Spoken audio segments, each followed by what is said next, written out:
भत्ता वृद्धि वर्कर मान्यता और सामाजिक सुरक्षा दाबी निखिल ओडिशा जीपीएलएफ इसी संघर विक्षोभ अनुष्ठित। निखिल ओडिशा जीपीएलएफ इसी संघ आह्वान में बालेश्वर जिलार विभिन्न ब्लॉक अंचल अन्यून 3000 ग्राम पंचायत स्तरीय फेडरेशन इसी सदस्य महिला माने बालेश्वर जिलापाल कार्यालय सम्मुख में शक्तिशाली विक्षोभ प्रदर्शन सह ओडिशा मुख्यमंत्री उद्देश्य दाबीपत्र उपस्थापन कर निखिल ओडिशा जीपीएलएफ इसी संघ जिला सभापति रुक्मिणी साहू अध्यक्षतार अनुष्ठित यह विक्षोभ समावेश एआईटीयूसी नेता तपन कुमार सेठ उद्बोधन दे जीपीएलएफ इसी मानक मासिक मानदेय 26,000 टंका प्रदान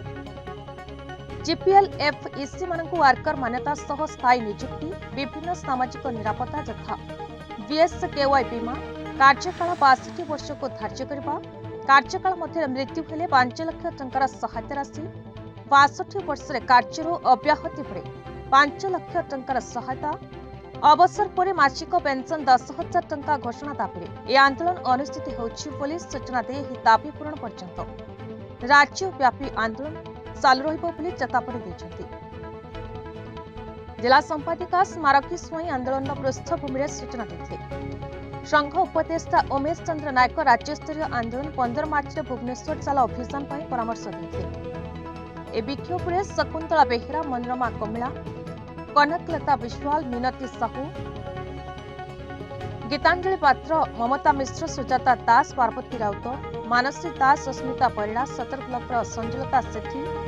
अंजलि जेना चंद्रिका नायक सिमला ब्लॉक अनिता पट्टनायक लक्ष्मीप्रिया दास सोर ब्लॉक स्वाति भोल और प्रियदर्शिनी महापात्र रेमुणार रुक्मणी सियाल बाहनकर पार्वती मानी बेहरा मंदाकिनी पंडा औपतर कनकलता विश्वाल सरस्वती बेहेरा जलेश्वर कविता पंडा कविता पाल बाल्यापड़ार स्नेहलता बेहेरा प्रभाती साहू और अनिता साहू प्रमुख अन्य समस्या संपर्क में सूचना दे निज अधिकार हासिल पर जीपीएलएफ इसी मानक राज्यस्तरीय आंदोलन 15 मार्च रे बहु संख्यार जोग देवाई उद्बोधन देथिबा बेले रुक्मणी साहू नेतृत्व में एक 10 जनिया प्रतिनिधि दल जिलापाल जरिए मुख्यमंत्री उद्देश्य दाबीपत्र उपस्थापन करते। Bureau report Bharat news.